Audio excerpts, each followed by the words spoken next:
bring back the sheets.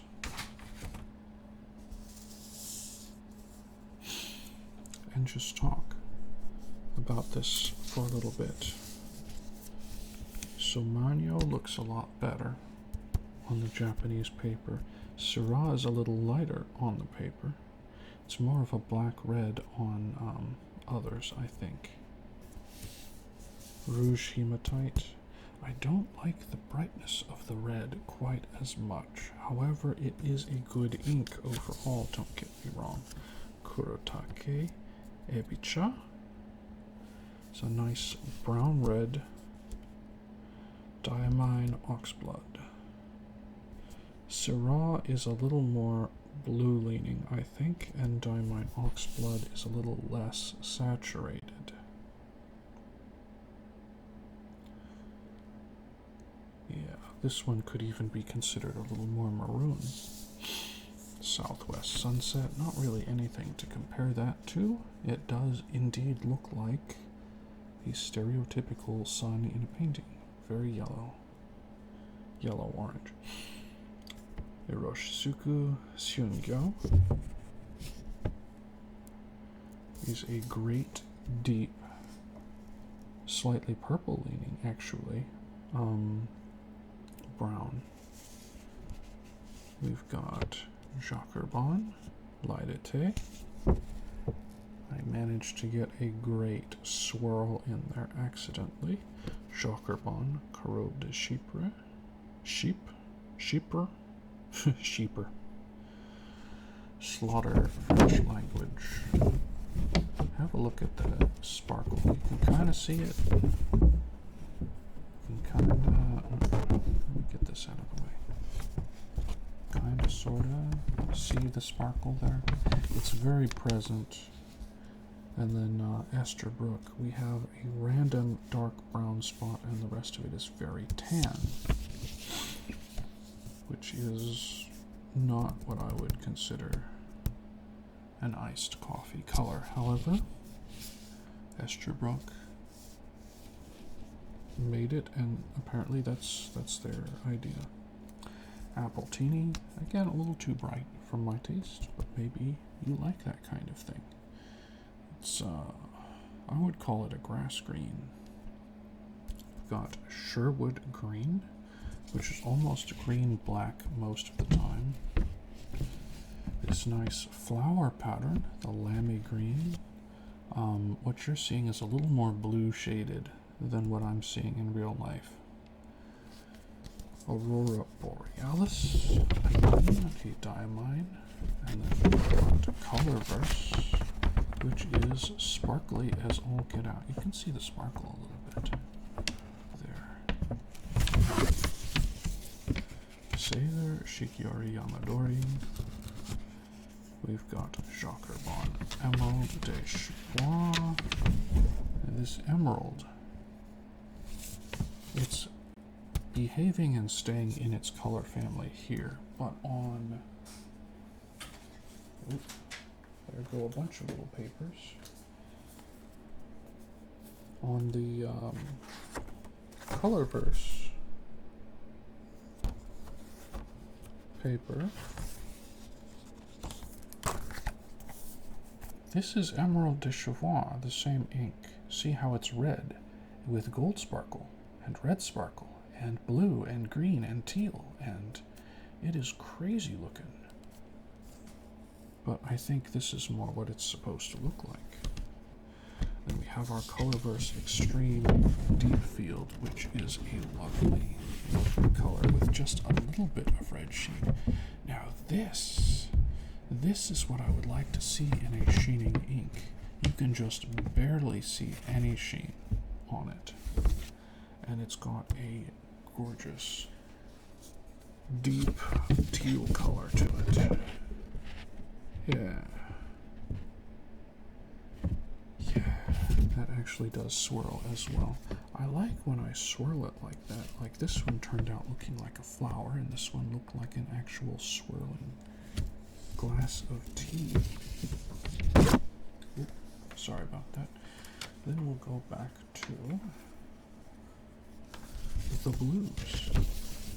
So the Jacques Herbin, you can see the glitter on it, and you can see the nitrogen is nuts with that. Even this Colorverse has a little bit of sheen to it, just down the middle there. Kuretake ink Kuroganairo, almost green, I'll be honest. Very green leaning teal, I think. And the shading going on is quite good. Sailor Mono. It's so light you can barely see what's going on there, but it's got a little bit of pink to it, just a little pink. And we're looking at Pilot Iroshizuku Konpeki, followed by Pilot Iroshizuku Shinkai, which is, I would call this a blue-black. A very blue leaning, but still a blue-black based on that, just like the Pelican, also a blue-black. Gorgeous, rich color, very nice, deep lean to it. We've got Lamy turquoise comparing to your Konpeki, is a little lighter. Nothing wrong with that. I like them both, but Lamy turquoise is more what I would consider a cyan, or bright blue. Not like, there's very little green in here that I can tell. Then we have our Asagao Pilot Iroshizuku, which is my current favorite blue. And think about this one. Now look at this one. Now look back. Now look back. They are almost the same.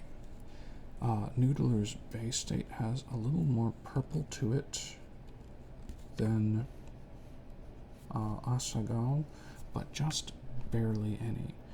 This also does not shade. It consumes everything. This one shades nicely. So if you're looking for a Noodlers Bay State color, I would recommend this Asagao. You can also clean it out of your pen afterwards, and it will not stain. Yeah, you can really see it bad there.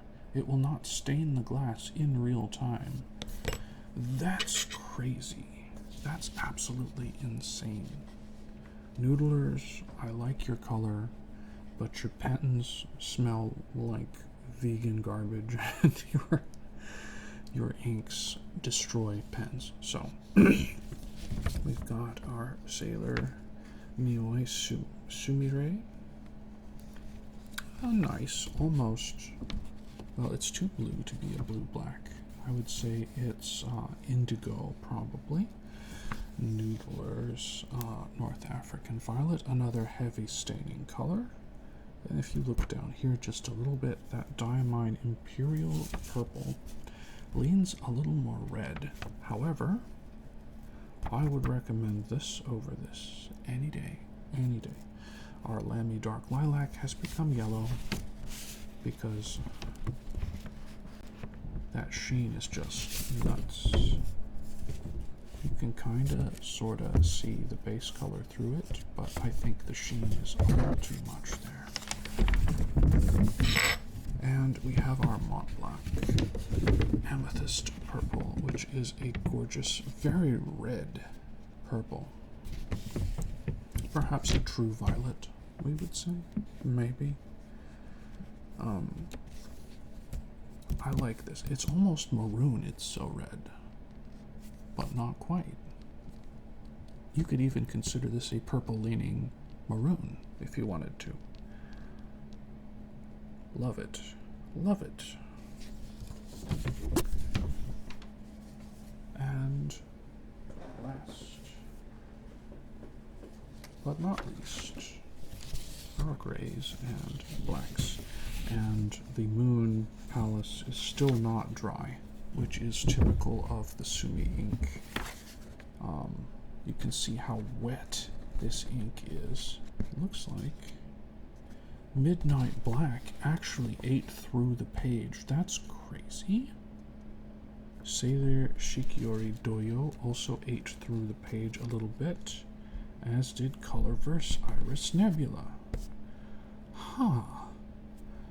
But the Monteverde is nuts there. Like, you're actually getting a full bleed through effect.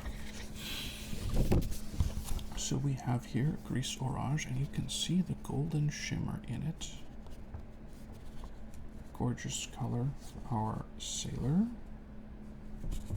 Shikiori Doyo,